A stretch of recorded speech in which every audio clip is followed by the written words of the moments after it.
jamais existé.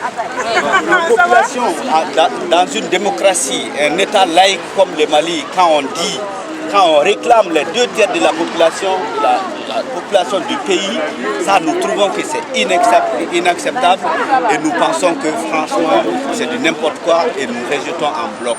Pourquoi vous êtes contre la division du Mali? Pourquoi nous sommes contre la division du Mali? Parce que ceux qui sont en train de réclamer la partition du Mali ne représentent que 2% de la population du Mali. Et entre ces 2%, parmi ces 2%, il y a les 90% qui ne sont pas d'accord avec cette division. Donc nous pensons que c'est des bandits qui sont revenus de la Libye. Et c'est des gens que le Mali a acceptés en tant qu'étrangers. Parce que Tombouctou qui les réclame, Tombouctou s'appelait au départ El Bilal Al-Foudan, ça veut dire le pays des Noirs. Est-ce que vous voyez? Donc depuis, dans le temps, le Mali, dans son hospitalité légendaire, a accepté ces personnes-là et qui demandent maintenant, on les a donné la main et ils demandent le Bahar. Donc le Mali n'est pas prêt à donner son Bahar. Vous pensez que ça arrive maintenant? Qu'il y a quelque chose derrière ces gens-là? C'est sûr, c'est les effets collatéraux de la crise de la Libye. Depuis que le premier avion de l'OTAN a survolé le ciel libyen, j'avais dit que c'est le Mali. C'est sûr. Comment voulez-vous que l'OTAN bombarde, par exemple, des hôpitaux, des civils, des armes sont larguées par la France, etc. Mais ce n'est pas possible que ces effets n'arrivent pas dans les pays voisins. Et je pense que c'est la conséquence directe de la crise de la Libye. Et pourquoi est-ce que vous pensez que l'OTAN veut à votre pays? Il y a des richesses au Mali ou c'est la région qui est stratégique? C'est pourquoi? Mais le nord du Mali, le Sahara, c'est 600 000 km² au Mali. Donc c'est une zone vraiment stratégique. Je ne sais pas, à partir de Tombouctou, on peut vraiment contrôler beaucoup de zones. Et on sait bien que maintenant, le nord du Mali, il y aura du pétrole, il y aura de l'or, etc. Donc c'est vraiment d'ordre économique et capitaliste vraiment qui sont en train d'exploiter. Et l'uranium du Niger aussi, c'est un objectif? C'est ça, parce que quand s'ils arrivent à contrôler tout le nord du Mali, tous les pays voisins ne sont pas échappés. Donc de là, des narcotrafiquants, des bandits, etc., avec l'aide de l'OTAN, ils peuvent vraiment mettre la main sur toutes ces richesses de la zone du nord Mali, du Niger, etc. Pourquoi pas à la Mauritanie, etc. Mais qui veut ces richesses? Des multinationales françaises, des États-Unis, qui ça? Exactement, mais vous voyez Areva par exemple, BP, etc., toutes ces machines-là de propagande qui sont là. Mais on sait les vraies raisons vraiment de leur présence dans ce pays. On sait très bien que la guerre en Libye, c'est pas une guerre, je ne sais pas, juste. Il n'y a pas de guerre juste, mais comme ils l'ont dit, ce n'est pas une cause célèbre.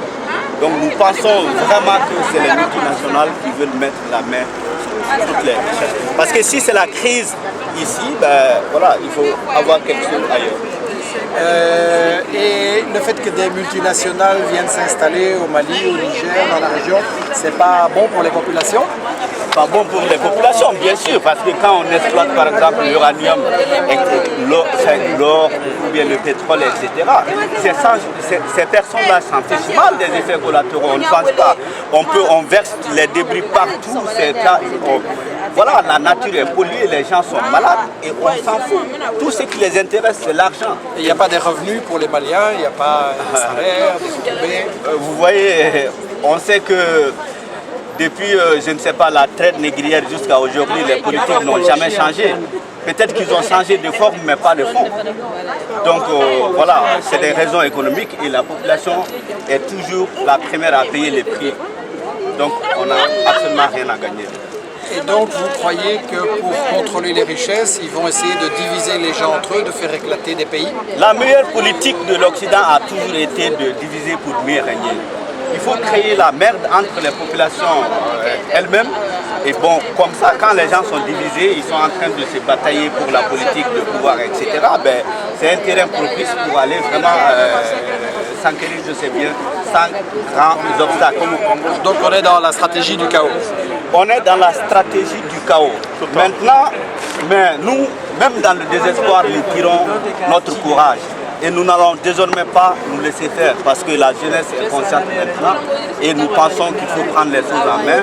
Nous n'allons pas accepter désormais cette politique de mainmise.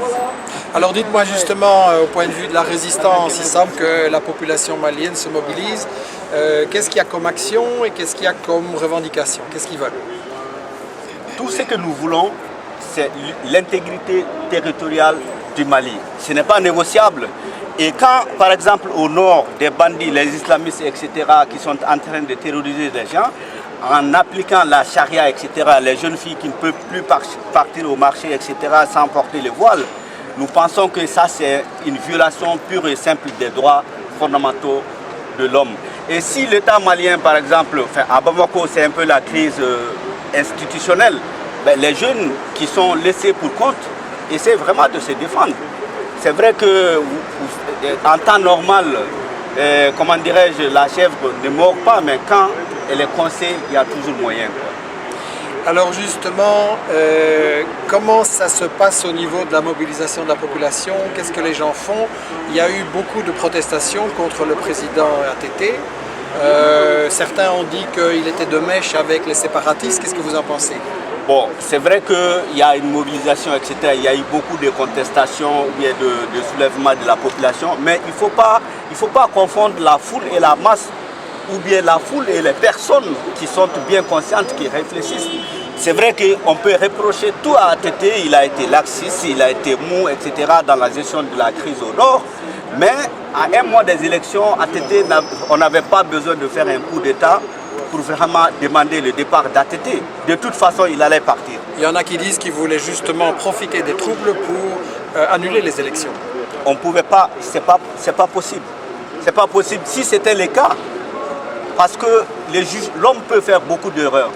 Mais quand on est rattrapé, jugé et condamné par l'histoire, il y a point d'échappatoire. Donc on pouvait patienter un mois pour ne pas faire. Je pense que ça vaut mieux que de faire tomber tous les pays dans le chaos dans lesquels ils se trouvent actuellement. La France maintenant a fait des menaces contre le Mali. Elle a dit que les pays de la région de la CEDEAO devraient intervenir. Qu'est-ce que vous en pensez? Vous voulez qu'ils viennent? La France, toujours la France et encore la France. La France de Sarkozy est finie et nous pensons que c'est vraiment un nouveau souffle que la France va respirer maintenant. Et nous pensons que nous n'avons pas de leçons ou bien de menaces à recevoir de qui que ce soit. Le Mali est un pays indépendant depuis 1960. La France, c'est la France.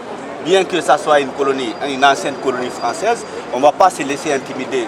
C'est le peuple malien qui va décider. Une ancienne colonie ou il faudrait encore que ça reste une colonie? Bon, une ancienne colonie, ça c'est une façon de parler, c'est toujours une colonie. Et nous sommes en train de lutter pour une indépendance totale et une liberté. Parce qu'on ne veut plus vraiment de cette indépendance écrite par crayon où on peut effacer tout le temps. Donc nous allons écrire l'histoire du Mali avec l'encre indélébile. Voilà notre souci. Merci, on vous le souhaite. Merci.